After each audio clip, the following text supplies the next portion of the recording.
Welcome to Kenton Teaches. Enjoy the video. You begin by picking the device that will share its internet.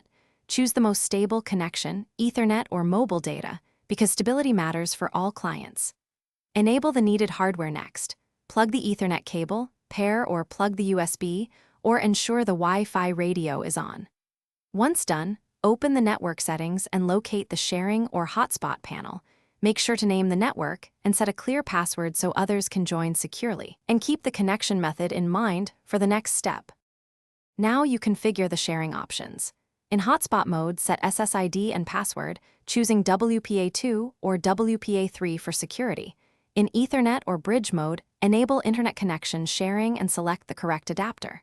Make sure DHCP is active so clients receive IPs automatically, or assign a small static range like 192.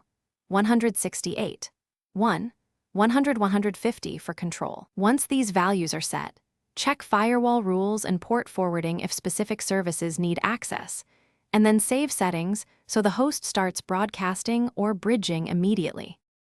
Finally, connect your client devices. Select the SSID and enter the password, or plug in the cable for tethering. Confirm each device shows an IP and the gateway is the host address. Test by opening a website or pinging the gateway. If pages load slowly, check signal strength and bandwidth usage.